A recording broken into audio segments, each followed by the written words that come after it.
하나님의 말씀은 마태복음 2장 1절에서 6절까지의 말씀 함께 봉독하겠습니다. 마태복음 2장 1절에서 6절입니다.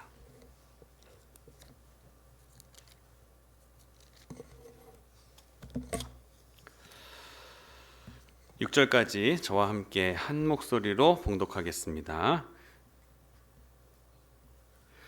헤롯 왕 때에 예수께서 유대 베들레헴에서 나심에 동방으로부터 박사들이 예루살렘에 이르러 말하되 유대인의 왕으로 나신 이가 어디 계시냐? 우리가 동방에서 그의 별을 보고 그에게 경배하러 왔노라 하니 헤롯 왕과 온 예루살렘이 듣고 소동한지라. 왕이 모든 대제사장과 백성의 서기관들을 모아 그리스도가 어디서 나겠느냐 물으니 이르되 유대 베들레헴이오니 이는 선지자로 이렇게 기록된 바 또 유대 땅 베들레헴아 너는 유대 고을 중에서 가장 작지 아니하도다. 내게서 한 다스리는 자가 나와서 내 백성 이스라엘의 목자가 되리라 하였음이니이다. 아멘. 오늘 예배에 참석하신 여러분 한 분 한 분을 주님의 이름으로 사랑하고 축복합니다. 하나님의 은혜와 평강이 오늘 예배에 참석하신 여러분들과 함께 있기를 주의 이름으로 축원합니다. 앞뒤 좌우에 계신 분들과 인사하겠습니다. 주의 이름으로 사랑합니다. 주의 이름으로 환영합니다. 주의 이름으로 축복합니다. 할렐루야. 오늘은 마태복음 2장 1절에서 6절까지의 본문을 가지고 우리 함께 하겠습니다. 그 별을 보고 온 사람들, 그 별을 보고 온 사람들이라는 제목으로 하나님의 말씀 증거하도록 하겠습니다. 성탄의 중심이 되는 뜻과 그 근본적인 의미는 예수님께서 나신 날이라는 것입니다.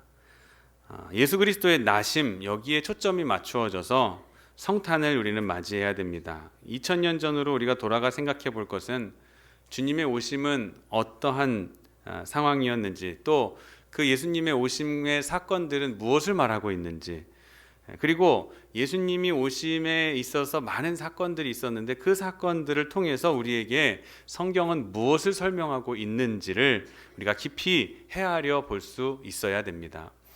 성경은 예수님의 나심을 나심만으로 얘기하지 않고 오심이라고 표현을 합니다. 하나님께서 하늘 보좌를 버리시고 우리 가운데 친히 사람 되셔서 오심, 그런 이 땅에 오셨기 때문입니다. 또 되심이라고 얘기를 합니다. 되심, 예수님께서 하나님이시지만 그 하나님이 자신의 본체를 버리시고 우리 육체의 몸, 육신의 몸을 입고 이 땅에 오셨기 때문입니다. 되심이라고 하는 것이죠.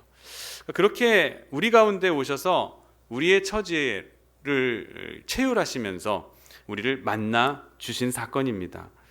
이것은 어떤 한 사람이나 성인이 이 땅에 태어났다라고 하는 류의 그 정도의 이야기가 아닙니다. 어디까지나 하나님께서 우리에게 주신 사건이고 하나님의 계시이고 하나님께서 또 우리를 사랑하신다라고 하는 그러한 사건을 의미합니다.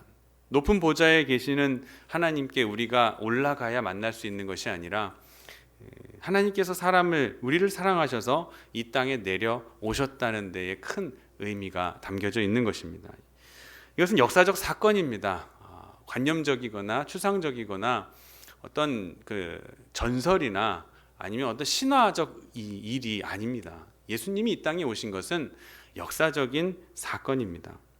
어떤 교리나 깨달음을 얘기하는 것, 철학적인 것을 이야기하는 것이 결코 아니라는 것입니다. 주님은 분명한 사건으로 역사 속에 들어오셨습니다. 그리고 지금 우리의 현실, 우리의 처지, 그리고 이 죄인된 우리들의 모습 속에서 늘 우리를 만나주고 계십니다. 그것이 성탄의 근본적인 의미가 됩니다. 이상하게도 사람은 죄인은 의인을 향해 마음의 문을 열지 않습니다. 다시 말씀드리면 죄인은 의인을 향해 마음의 문을 열지 않습니다.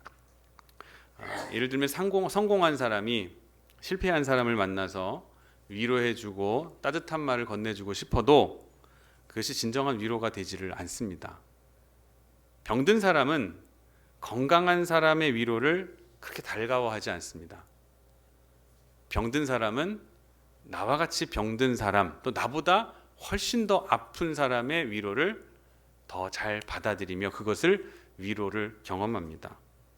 건강한 사람이 위로하며 올 때 당신은 아파 보지도 않았으면서 나보다 아픈 경험도 없으면서 그 위로를 하느냐며 오히려 마음속에 반감을 가지게 되는 경우가 많이 있기 때문에 그렇습니다. 가벼운 예를 들자면은 여러분 교회에 나오실 때 부득이한 일로 한 5분 정도 지각을 하셨다고 상상을 해보세요. 그리고 죄송스럽고 불편한 마음으로 늦게 와 저 뒤쪽에 앉아 있는데 누군가가 나보다 한 2, 3분 더 늦어서 저 문을 열고 빼꼼히 들어오고 있다고 생각해 보세요. 그렇게 반가울 수가 없습니다. 나보다 더 늦은 사람이 그렇게 반가운 거예요. 근데 그분이 장로님이면 더 반가워요. 더 반가운 거예요. 이걸 이런 것과 같은 맞습니다. 우리의 마음이 좀 고약합니다. 죄인은 죄인을 더 향해서 마음을 열지 죄인이 의인의 충고나 의인을 향해서 마음을 열기란 참 어렵습니다. 때때로 가정에서도 부부간의 언성이 높아질 때가 있습니다. 그럴 때 내가 의인이면 의인인 척하면서 상대방 배우자에게 가르치려고 하고 죄인 취급을 하면 싸움은 봉합이 될 수가 없습니다. 그 관계는 봉합이 될 수가 없어요.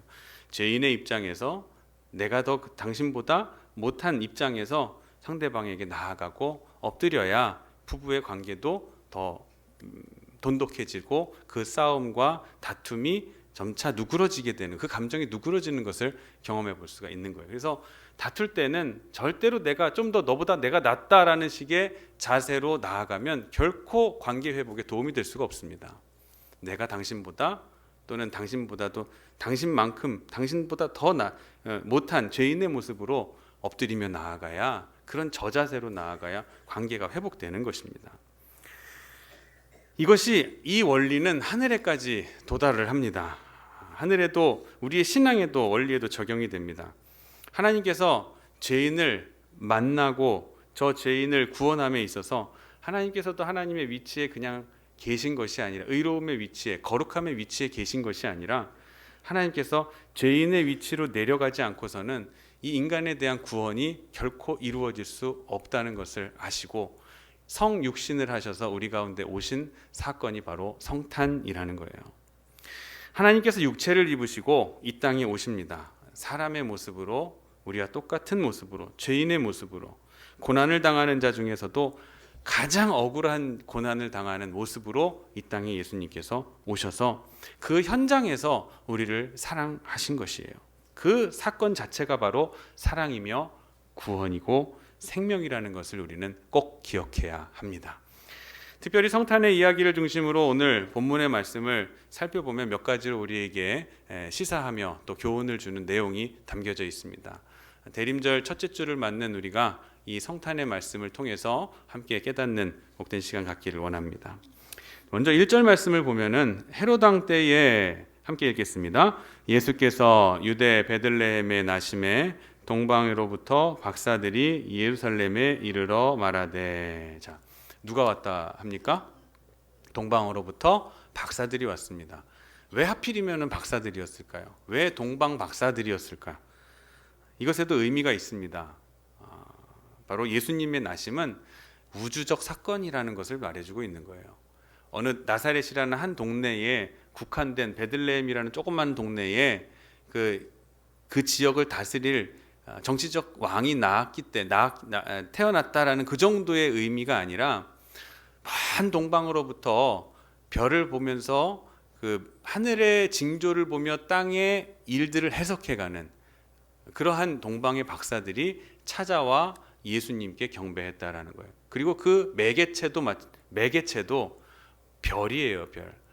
이 땅에 있는 것이 아니라 저 우주에 떠 있는 별이 예수님을 상징하는 그러한 별을 따라서 동방 박사가 왔다라는 것은 이것은 지역적이고 이런 어느 한 지역에 국한된 것이 아니라 이것은 전 세계적이고 전 우주적인 그런 의미와 그 전 우주의 구원을 담고 있는 기쁜 소식이 전해지고 있다는 것을 우리에게 알려주기 위한 도구인 것입니다.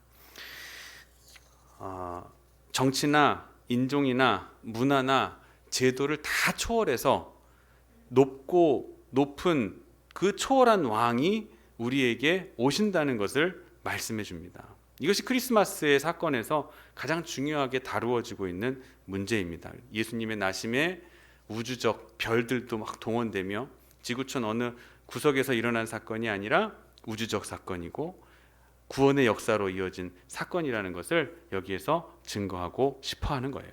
그렇기 때문에 우리는 편협한 생각으로 이것은 어떤 종교적 우월감이나 내 고집 같은 것들을 버리고 우리의 생각이 높은 그 뜻을 향해서 나아가야 되는 필요가 여기에서 우리에게 가르치고 있는 거예요.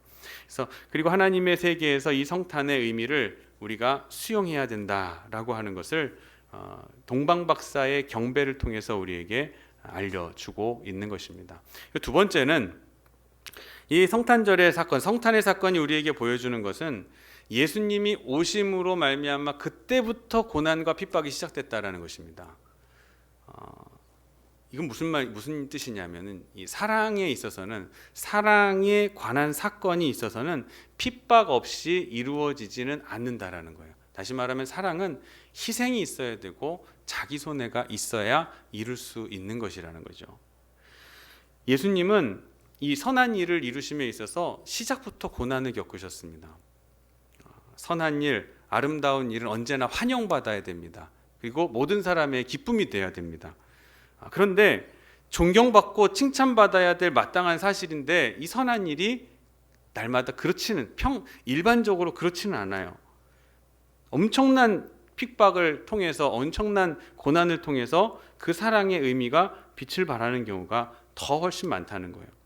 이 엄청난 의미를 가지고 예수님께서 이 땅에 구원의 소식을 들고 오셨지만 오시는 벽두부터 오시는 그 순간부터 엄청난 핍박이 기다리고 있었습니다. 박해가 있었어요. 아기 예수님이 나시자마자 그만 죽이려고 득달같이 덤벼드는 사람들이 우글우글거렸다라는 거예요. 죽이려고 하는 사람이 이미 기다리고 있었습니다. 사랑에는 핍박이 기다리고 있다는 것을 우리에게 성경은 말해주고 있어요. 사랑은 희생 없이 이루어지는 사랑은 거짓말입니다. 희생 없이 사랑을 운운하는 것도 거짓말이에요. 절대 믿으시면 안 돼요. 오늘 본문의 말씀에 보면 헤롯 왕이 유대인의 왕으로 나신 이를 찾으러 온 동방박사들의 말을 듣고 자신의 보좌 왕좌가 흔들릴 것 같으니까 내 자리를 뺏길 것 같으니 왕위를 내려놓고 싶지 않아서 예수를 죽이려고 합니다. 태어난 아기를 죽이려고 해요. 동방박사가 와서 유대인의 왕으로 나신 이가 어디 계시뇨 하고 물었습니다. 물으니까 헤롯 왕은 여러 가지 지혜자들을 모아서 율법학자들을 모아서 유대인의 왕으로 나실 분이 어디에 태어나실 거라고 성경에 예언되어 있느냐를 찾아봤습니다. 그랬더니 나타나는 것이 유대 땅 베들레헴이라는 곳이었어요. 자, 알아내고는 아주 간사하게도 나도 가서 여러분이 그들을 만나면 예수님을 만나면 메시아 왕을 만나면 그분을 경배하고 돌아오는 길에 나에게 들어와서 나에게 그 장소를 좀 알려주십시오. 그럼 저도 가서 경배하려고 합니다. 부탁을 하죠. 자기가 경배하러 가는 척하면서 아기 예수를 죽이려는 술책을 짜게 된 거죠. 예수님의 소식을 듣자마자 먼저 첫 번째 드는 생각은 죽이려고 한다는 거예요. 죽이려고 했던 생각이 든다는 거죠. 자, 그런가 하면 예수님의 삶이 시작부터 예수님의 목숨을 노리던 사람들로부터 시작됐고, 그러면 살면서는 세상에서 계실 때에는 그럼 평안하게 하셨느냐, 사역을 감당하셨느냐, 그렇지도 않잖아요. 마지막에 제사장과 서기관과 바리새인들의 자신들의 세속적 욕망과 신분과 지위를 내려놓기를 싫어하는 저들의 시기와 질투와 미움으로 인해서 예수님은 십자가에 못 박혀지고 말았어요. 예수님을 십자가에 못 박고 말았어요. 성경 여러 곳에서 확실하게 그것은 증거하고 있습니다. 그것은 시기와 질투 때문이라는 거예요. 우리는 우리가 가진 시기와 질투에 대해서 뭐 그게 그렇게 대단한 거라고, 뭐 그리 대수냐라고 생각할 수가 있습니다. 근데 시기와 질투는 인류 최초의 에덴 동산에서부터 있었던 인간의 근본적인 죄입니다. 인간의 마음속에 들어있던 이 시기와 질투, 에덴 동산 때부터 시작해서 우리 마음속에 인간이 범하는 죄의 뿌리가 바로 시기와 질투라는 것을 꼭 잊지 마시기를 바랍니다. 우리들 마음속에 있는 이 시기와 질투를 깨끗하게 없애버릴 수만 있다면 우린 정말 평안한 삶을 살 수가 있을 것입니다. 근데 어딘가 모르게 깊이 뿌리 박힌 이 시기와 질투가, 이로 인해서 헤롯은 예수님을 영접할 수 없었고 제사장들과 서기관과 바리새인들은 예수님을 십자가에 못 박도록 했던 것이에요. 시기와 질투로 예수님을 죽인 거예요. 우리 안에 있는 이 작은 시기와 질투라 할지라도 소홀하게 가볍게 여기지 마시기를 바랍니다. 우리 안에 시기와 질투와 이 섭섭한 마음이 이 자리에 잡을게 될 때 이것을 빨리 털어내실 수 있는 그런 여러분 되시기를 주의 이름으로 축원합니다. 특별히 오늘 본문 말씀 가운데 읽어볼 때마다 안타까워하는 부분이 한 군데 있습니다. 유대 나라의 왕으로 태어나셨다라고 하는 이야기를 듣고, 동방 박사들의 이야기를 듣고 온 예루살렘이 어떻게 했냐. 3절 보겠습니다. 3절 말씀입니다. 함께 읽어보겠습니다. 시작. 헤롯 왕과 온 예루살렘이 듣고 소동한지라. 자, 새로운 왕이 태어나셨으니 당연히 소동해야 될 일이었습니다. 떠들썩할 만한 일입니다. 근데 그 떠들썩했다라는 것 말고는 그 다음에 내용이 없습니다. 떠들썩하고 난 뒤에 헤롯은 곧바로 예수를 죽이려고 2살 미만의 아이들을 다 영아 살해 지시를 내리게 됩니다. 영아 학살 지시를 내리게 돼요. 그러면 나머지 예루살렘 뭐 한 거예요? 듣고 소동만 한 거죠. 이 다음에 뭐 어떻게 했다는 말이 없습니다. 저는 이 본문 다음에 이런 말이 들어갔으면 더 좋았을 걸 생각이 들어요. 수많은 사람들이 예루살렘으로부터 와서 베들레헴에 가 예수께 경배하니라. 이런 말이 한마디만 들어있으면 얼마나 좋았을까. 헤롯과 온 백성들이 예루살렘이 소동을 했는데 그 다음에 이어진 행동이 없었다는 거예요. 이것은 우리에게 뭘 말하느냐. 후속 조치가 없는 신앙들.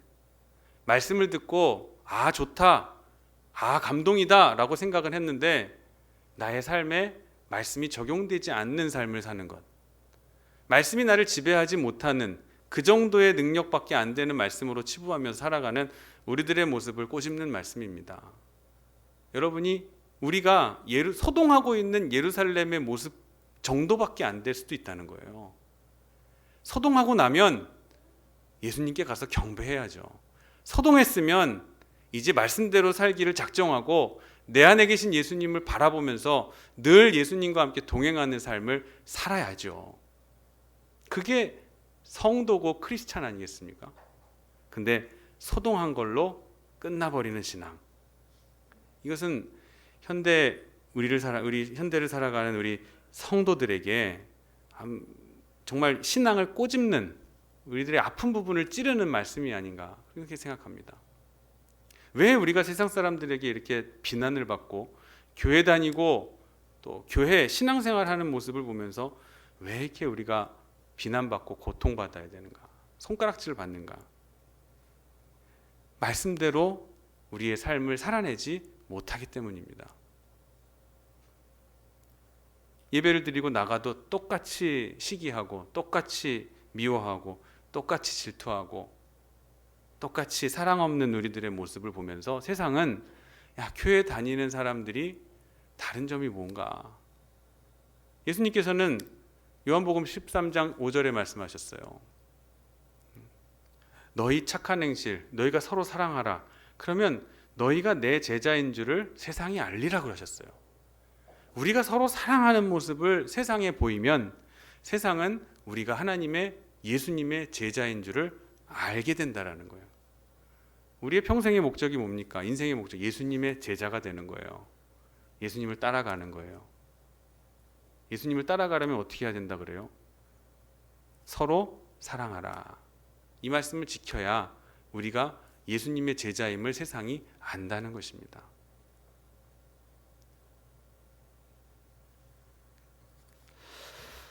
그런데 어딘가 모르게 뿌리박힌 시기와 질투는 우리의 안에 오신 예수님을 못 받고 또 소동만으로 그쳐버리는 그러한 일이 언제부턴가 일어났는지 돌아보고 앞으로는 이제 소동함에서 끝나는 게 아니라 소동하고 예수님께 나아가 경배하더라. 소동하고 난 뒤에 말씀대로 살기로 작정하였더라라는 우리들의 삶의 후속 조치가 일어나게 일어나시기를 주의 이름으로 축복합니다. 세 번째로 오늘 말씀에서 중요하게 다루고 있는 부분 바로 동방박사들입니다. 박사, 여기서는 헬라어로 마기라고 해요. 박사들 하면은 마고이라고 하는 단어가 사용됐는데 이 당시에 뭐 박사의 학위가 있었던 것은 아닙니다. 뭐 대학원이 있어가지고 공부를 열심히 해서 석사, 석사, 박사를 받는 그러한 단계가 있는 것은 아니었을 거예요. 이 지혜로운 사람, 영어로는 wise man이라는 단어를 우리나라의 말로 이제 차용하면서 번역하다 보니까 이때 이제 당시에 동방의 바벨론이나 페르시아에 살았던 왕의 고문관 또 철학자들, 천문학을 전공한 특별히 하늘의 징조를 보면서 하늘을 쳐다보면서 그 징조를 공부하는 그런 사람들이었던 것이죠. 지금의 뭐 의미로 생각해서 뭐 점성술사 뭐 이렇게 얘기하는 그런 사람들이 아닙니다. 이 사람들은 성경 속에서 얘기하는 이 사람들은 하늘의 징조를 보면서 땅의 현상을 파악해가는 사람들이에요. 그러니까 땅의 현상을 보면서 땅을 보면서 하는 사람들이 아니라 하늘에서 하늘의 그 천체를 보면서 별을 바라보면서 모든 땅의 문제가 하늘에서 해결된다라는 철학을 가지고 살았던 사람들입니다. 그리고 결국 저들 이 땅에 사는 그런 삶의 자세를 하늘로부터 계시를 받고 있었겠죠. 생각을 들어 높은 하늘을 쳐다보고 저 우주의 신비를 바라보게 될 때에 참되신 하나님을 비로소 만나게 되는 줄 믿으시기를 바랍니다. 동방 박사들이 하늘의 신비에 심취해서 있던 중에 그 징조를 보게 됩니다. 하나님의 음성과 같은 징조를 보게 돼요. 별을 보는 영감을 얻게 됩니다. 후세의 이제 학자들이 연구를 한 것을 보면은 동방 박사들은 분명히 구약에서 예고한 메시아 사상에 대해서 잘 알고 있었을 것이라고 사료가 됩니다. 왜냐하면 이 바벨론 시대에 다니엘과 세 친구들이 끌려갔을 때에 다니엘을 보면서 살아계신 하나님의 역사를 경험한 그 사람들이 그 하나님을 믿는 사람들로서 다니엘과 세 친구의 영향력을 통해서 하나님을 믿는 사람들이 그 안에서도 있었을 것이다. 그리고 그때 생겨난 종교가 조로아스터교라고 하는 종교도 생겨나게 되었다라고 하죠. 우리가 알 수 있는 것은 동방 박사들은 구약의 말씀들을 알고 있었고, 그리고 구약에서 말씀하는 메시아가 오리라 하고 하는 메시아니즘에 대한 그런 사상을 가지고 있었다라는 것을, 상당한 지식을 가지고 있었다라는 것을 우리는 일단 생각해 볼 수가 있고, 그리고 그러하기에 저 하늘을 바라보면서 느꼈던 신비와 또 이 체험하게 된 도취된 이 경건, 신비에 도취된 경건, 그리고 거기에 대한 메시아의 사상이 합쳐지게 되면서 예수님을 상징하는 별이 무엇인지를 식별할 수 있게 되었던 거예요. 그냥 멍하게 앉아 있다가 어쩌다가 하늘을 우연히 들여다봤는데 거기에 반짝이는 빛난 별이 있어서 그 별 쫓아가서 예수님 만난 것이 아니라는 거예요. 본문 말씀대로 보면 베들레헴으로 향하는 그 동방 박사들의 행렬을 우리는 아주 조촐하게 생각할 때가 있습니다. 그래서 뭐 여러 가지 연극이나 아니면 포스터 같은 데 보면 낙타 3마리 타고 동방 박사 한 명씩 앉아가지고 별 따라 쫓아가는 그런 그림들을 우리가 많이 봤죠. 근데 사실 동방 박사의 행렬이라는 것은 그렇게 조촐하지를 않았습니다. 조촐한 것이 아니라 그 광야를 건너는 그 힘든 여행에 가로막혀 있는 많은 난관들을, 또 먹을 양식과 물과 식량들을 준비하는 이것들을 가지고 먼 길을 가야 하기 때문에 3명이서 자기들 것만 먹을 걸 챙겨가지고 갔을 리는 없다는 것이죠. 그 당시의 문화로 돌아가서 생각해 보면 3명의 박사들이 가기 위해서는 적어도 70여 명의 행렬이 있었을 것이라고 학자들은 얘기합니다. 그래서 그 여행에 많은 난관을 서로를 의지하고 또 준비된 것들을 통해서 이겨 나갈 수가 있었겠죠.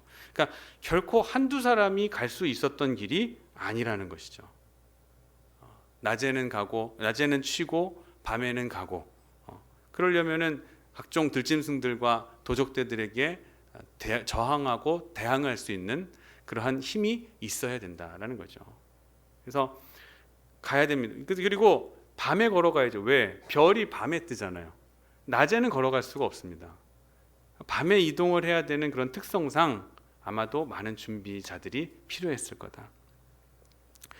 우리 신앙생활은 예수님 쫓아가는, 별을 쫓아가는 신앙인들은 혼자 가는 신앙인들이 아닙니다. 내가 가다가 지치면 옆에서 내 낙타도 빌려주고 가지고 갔던 물도 나눠주면서 서로 격려하고 중보해주며 함께 가야 되는 게 우리의 신앙의 길입니다. 그래서 하나님 우리를 위해 주님께서는 교회를 세우신 거예요. 그게 아니라면 저 산에 올라가서 혼자서 신앙생활을 하라고 하셨겠죠. 너희는 세상의 빛이라고 하지 않으셨겠죠. 우리는 세상 가운데 내려가 거기서 소금과 같이 녹아져서 세상과 함께 스며들어 맛을 잃지 않는 삶을 살아가기를 주님은 원하셔요. 그러기에 우리는 혼자서 신앙생활을 할 수가 없습니다. 여러 사람이 함께 모여 서로가 서로를 위로하고 중보하면서 이 힘든 광야의 길, 세상의 여정들을 걸어가야 한다는 거예요. 때로는 실망하고 낙심하고 되는 일 없어가지고 주저앉을 때도 많잖아요. 그럴 때 옆에서 기도해주는 누군가가 있다. 누군가 널 위해 기도하네. 마음이 지쳐서 외로울 때 나를 위해서 기도해주는 누군가가 분명히 있습니다라는 것을 우린 찬양을 통해서 늘 고백하지 않습니까? 그리고 이렇게 별을 따라서 큰 대열을 이루고서 준비를 단단히 하면서 유대 땅에 이르렀는데, 이르른 이 행렬이 잠시 멈춥니다. 어디서 멈추냐면 헤롯의 왕궁 앞에서 멈추게 됩니다.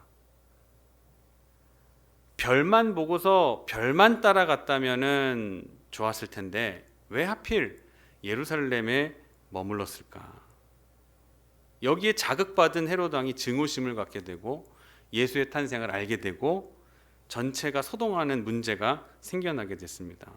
성경은 10절 말씀에 보면은 그들이 별을 보고 매우 크게 기뻐하고 기뻐하더라. 예수님이 계신 마국간 위에 멈춰진 별을 보고 동방박사 행렬들은 기뻐하고 기뻐했어요. 그러나 한편으로는 자신들이 들렀던 헤롯 왕궁에서 일어나는 이 일들, 영아 학살이 자행되는 일의 빌미를 자신들이 주게 된 것에 대해서 마음이 너무 아팠을 거예요.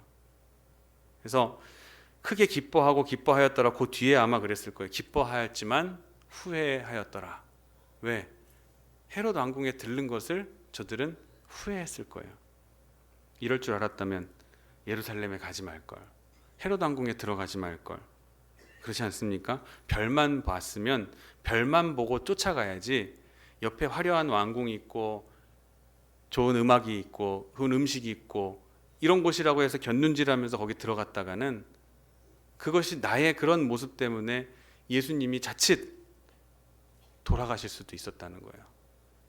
큰 고난의 빌미를 내가 제공했다는 것이죠. 여러분, 별을 봤으면 별만 쫓아가시기를 바랍니다. 예수님만 계시면 예수님만 쫓아가십시오. 가다가 보니까 화려해. 가다 보니까 반짝반짝거려요. 가다 보니까 저기 편하고 쉴만한 곳이 있는 것 같아요. 그래서 슬쩍 기웃기웃거리면서 그래도 명분은 있잖아요. 어디서 나셨는지. 왕이 나셨다 그러니까 당연히 왕궁 한번 가봤겠죠 라고 변명할 수 있어요. 그렇지만 거기에 들어갔던 그 호기심 때문에 수많은 아기들이 학살을 자행당하면서 예수님이 자칫 죽음을 맞을 수도 있었던 사건의 빌미를 이들이 제공했다는 거예요. 그러니까 우리가 신앙생활하면서 자꾸 곁눈질하는 것은 좋지 않습니다. 내가 본 예수님을 끝까지 따라가시기를 주님의 이름으로 축원합니다. 다른 거 신경 쓰지 마세요. 이것은 하나의 외도였다고 저는 봅니다. 외도. 다른 데 곁눈질했다. 어쨌든 동방박사들은 다시 별의 인도함을 받아서 베들레헴으로 가서 아기 예수님을 만나게 됩니다. 예수님을 만나 아기 예수님에게 예물을 드리죠. 황금과 유향과 모략을 드립니다. 황금은 왕에게 드리는 거예요. 왕에게. 그러니까 그 당 이제 멋진 왕궁에 가면은 금박으로 이렇게 다 금으로 표면을 처리해 놓은 것을 볼 수가 있습니다. 옛날의 왕궁들은 금으로 이렇게 많이 입혀 놓잖아요. 금은 왕에게 드리는 예물입니다. 왕에게 드리는 예물. 동방박사들은 아기 예수님께 그렇게 금을 바쳤다. 이것은 바로 예수님은 왕이시라라고 하는 뜻을 가지고 있어요. 그리고 유향을 바쳤습니다. 유향은 제사를 드릴 때 쓰는 향료예요. 이 유향을 드리면서 당신은 우리의 영원한 제사장이십니다 라는 의미를 가지면서 드리는 거예요. 우리 죄를 대속해 주시는 제사장입니다 라는 고백이 유향이라는 예물에 담겨져 있는 의미예요. 또 모략이라고 하는 것은 뭘 의미하냐면은 이것은 산 사람에게 쓰는 것이 아닙니다. 죽은 사람에게 쓰는 거예요. 죽은 사람의 장기를 다 꺼내고 난 다음에 깨끗하게 씻고 그리고 거기에다가 모략을 바릅니다. 그리고 천을 한번 입힙니다. 또 한번 모략을 바릅니다. 또 천을 입힙니다. 이렇게 해서 사람의 미이라를 만들게 되는 거예요. 시신에 바르는 것이에요. 냄새가 나지 않고 부패하지 않도록 방부하는 역할을 하는 것이 모략이에요. 미라 보신 적 있죠? 3000년이 지나도 그대로 원형 그대로 보존될 수 있는 것은 바로 이런 모략과 같은 방부 역할을 감당하는 그런 약재들이 이 제품들이 있기 때문에 그래요. 모략이란 바로 이런 거예요. 모략은 종말적인 의미를 담고 있는 겁니다. 그래서 죽음을 예비하며, 그러니까 당신은 우리 만백성을 위해서 죽을 자이십니다라는 의미를 가진 거예요. 그러니까 첫 번째 황금은 예수님, 당신은 우리의 왕입니다. 두 번째 유향은 당신은 우리의 제사장입니다. 마지막 모략은 당신은 우리를 위해 죽으실 분입니다. 이것을 의미한다. 이 당시에 동방박사들이 이 의미를 알고 드렸는지 모르고 드렸는지는 모르겠습니다. 그것은 모르겠지만 이 예물, 드린 세 가지 예물은 바로 그런 의미를 가지고 있습니다. 그 예물의 의미와 더불어 이제 동방박사들은 경배가 끝난 다음에 고국으로 돌아갑니다. 고국으로 돌아갈 때 하나님 주께서 지시하심을 받아 다른 길로 돌아가게 돼요. 헤롯에게 들렸던 그 왕궁이 아니라 그 왕궁으로 왔던 길이 아니라 다른 길로 돌아가게 됩니다. 사실 먼 곳 동방으로부터 왔기 때문에 이 사람 옛날에는 길도 여러 갈래가 있을지도 않았을 거예요. 근데 왔던 길 그대로 가는 것이 안전한 길 아니겠어요? 왕궁으로 들렸다가 오는 이 길이었으니 다시 왕궁으로 들렸다가 거기에서 고국으로 돌아가는 길이 편안한 길이란 말이에요. 근데 하나님께서는 지시하심을 통해서 헤롯의 궁이 아니라 다른 길로 돌아가게 하셨다. 이것은 어떤 의미를 우리에게 주고 있는가? 우리는 기도하면서 하나님, 이 문제는 돈으로밖에 해결이 안 됩니다. 하나님, 이 문제는 이 방법으로밖에는 도저히 다른 건 방법이 없습니다. 그러면서 우리는 기도하면서 기도의 응답의 응답을 다 정해놓고 기도할 때가 많아요. 이건 이렇게만 역사해 주셔야 된다. 근데 그때는 막상 그렇게 기도하고 나면 응답이 없어요. 또 지체가 돼요. 그러다가 이제 내가 포기하고 하나님 이제 알아서 해주십시오라고 하는 마음이 들 때쯤 되면 하나님께서는 내가 생각했던 방법이 아닌 다른 제3의 방법으로 이 길을 신기하게도 이끌어 가시는 것을 많이 경험합니다. 바로 그런 거예요. 지금 내가 돌아가야 될 길은 헤롯 왕궁을 통해서밖에 들어갈 길이 없는다고 생각하는데 주께서 밤에 나타나셔서 현몽하시면서 다른 길로 가게 하신다는 거예요. 우리는 우리의 모든 길을 하나님께 맡겨야 됩니다. 우리에게 가르쳐 주시고 알려주시고 다른 길로 우리를 피할 길을 허락해 주시는 그 하나님을 의지하시기를 주님의 이름으로 축원합니다. 나는 이 방법밖에 없어, 이거는 이만큼의 돈이 필요한, 이거밖에 방법이 없어라고 생각을 하지만 또 하나님께서는 다른 방법을 분명히 여러분을 위해서 예비해 두셨을 거예요. 헤롯이 아니라, 헤롯으로 가는 길이 아니라 헤롯을 피해 갈 수 있는 길을 분명히 예비해 두셨을 거라고 여러분 꼭 믿으시기를 바랍니다. 자, 헤롯이 얼마나 화가 났겠습니까? 이렇게 도망간 동방박사들이 얼마나 괘씸하고 억울하겠습니까? 베들레헴을 다 뒤져서 남은 아이들을 다 죽였습니다. 전설에 의하면 성경에는 한 번 나오지만 12번에 걸친 학살을 자행했다, 그렇게 되어 있어요. 한 번에서 혹시 살아남을 수 있으니 2번, 3번 지시를 해서 아주 그 인근 지역에 그 시기에 태어났던 아이들 중에 숨긴 아이 하나 없이 모두 2살 미만의 아이들은 다 죽여버렸다는 거예요. 12번의 학살을 자행했다는 거예요. 참 나쁜 사람입니다. 헤롯 참 나쁜 사람이었어요. 그러나 아기 예수님은 요셉에게 현몽한 그 주의 사자로 인해서 그 위기를 벗어날 수 있었습니다. 여러분, 우리 성탄의 여러 가지 이제 의미를 제가 설명을 드렸습니다. 예수님께서 나신 것은 그 나신 사건 하나로만 끝나는 것이 아니라 예수님의 나심을 준비하는 여러 가지 사건들에 있어서 다 의미가 그 안에 다 부여되어 있어요. 그리고 그 예수님을 믿고 받아들이는 사람에게는 우주적 구원의 사건을 경험하게 될 것이지만 그 예수님을 믿지 않고 받아들이지 못하는 것은 우리를 위해서 유일한 구원의 길을 열어주신 하나님의 사랑과 은혜를 저버리는 일입니다. 이제 우리가 할 일은 경배하는 거예요. 경배하는 것. 경배라는 것은 원어 뜻을 보면 엎드려 발에 입맞추다라는 그런 뜻을 가지고 있습니다. 예수님께 완전히 항복하고 예수님께 충성을 맹세하고 그분을 높이며 나를 낮추고 그를 찬양하고 그분에게 헌신하고 그리고 내 생명을 바쳐서 예배하는 것이 바로 경배라는 말의 뜻입니다. 이제 여러분의 최고의 사랑, 최고의 경의를 주님 앞에 드리기를 원합니다.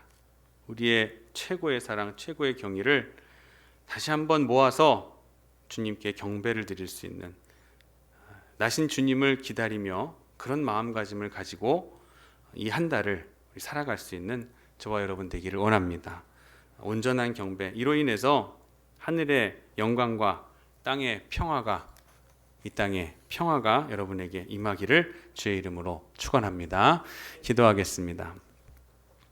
흑암이 뒤덮은 세상 속에서 세상 속으로 빛으로 오신 예수님은 세상의 왕으로 또 제사장으로 메시아로 오셨음을 이 시간 고백합니다. 새로운 왕의 탄생으로 떠들썩했지만 아무 변화가 없었던 그때가 반복되지 않기를 원합니다. 이제 그 예수님을 나의 주인으로 영접하여 구원의 복을 누리는, 기쁨을 누리는 저희들 되게 하여 주시옵소서. 예수님의 성탄을 기다리며 하나님의 사랑을 기억하는 복된 기간 되도록 역사하여 주시옵소서. 감사드리며 거룩하신 예수님의 이름으로 기도드립니다. 아멘. 찬송가 116